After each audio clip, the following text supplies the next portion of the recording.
கர்த்தருடைய பரிசுத்த நாமத்துக்கு ஸ்தோத்திரம். இன்னைக்கு நம்ம பார்க்க போற வேத வசனம் 1 நாளாகமம் 22 அதிகாரம் 16 வசனம். நீ எழும்பி காரியத்தை நடப்பி, கர்த்தர் உன்னோட இருப்பாராக என்றான். Arise and begin working and may the Lord be with you. 1 Chronicles 22:16. இது நம்ம ஒரு சின்ன கதையா பார்த்துடலாமா?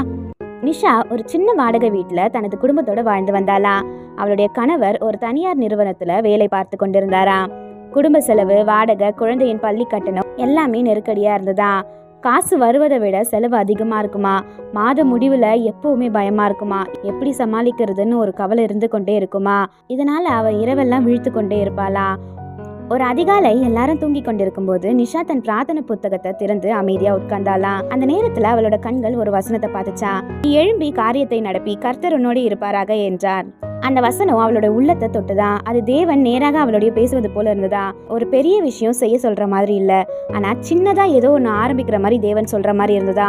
அவ கண்களை மூடி மெதுவா சொன்னாலாம், ஏசப்பா நான் என்ன தொடங்கணும், என்ன வழி நடத்துங்கன்னு. அந்த நேரத்துல அவளுடைய பக்கத்து வீட்டுக்காரங்க அடிக்கடி அவளுடைய சமையல புகழ்ந்துதான் நினைத்தாளா.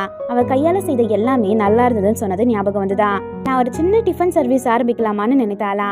ஆனா உடனே பயம் வந்ததா. யாரும் ஆர்டர் பண்ணலனா, என்னால முடியலனா, நான் தோற்றுட்டேனா அப்படின்னு சொல்லிட்டு அவளோட மனசுல தோணுச்சா. ஆனா மீண்டும் அந்த வசனம் அவளோட மனசுல உதித்ததா. எழுந்து தொடங்கு, நான் உன்னுடனே இருப்பேன்னு. அது அவளுக்கு போதுமான தைரியமா இருந்ததா. அடுத்த நாளே நிஷா தன்னிடம் இருந்த சிறிய சேமிப்புல காய்கறி வாங்கினாலா.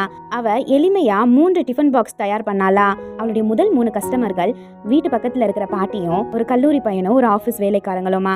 அவ டிஃபன்களை கொடுக்கும் போது மெதுவா சிரித்தாளா. ஆனா உள்ளுக்குள்ள ரொம்பவே பயமா இருந்ததா. அந்த மாலையே அவளோட போன் ஒலித்ததா.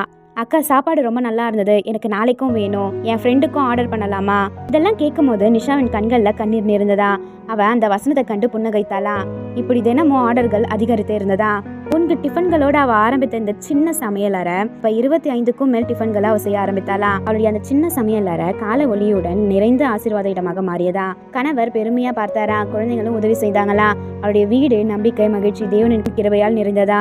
சில மாதங்கள்ல நிஷாவோட டிஃபன் சென்டர் நல்லாவே போச்சா. மாத கடைசியில இருந்த பயம் மறைந்ததா.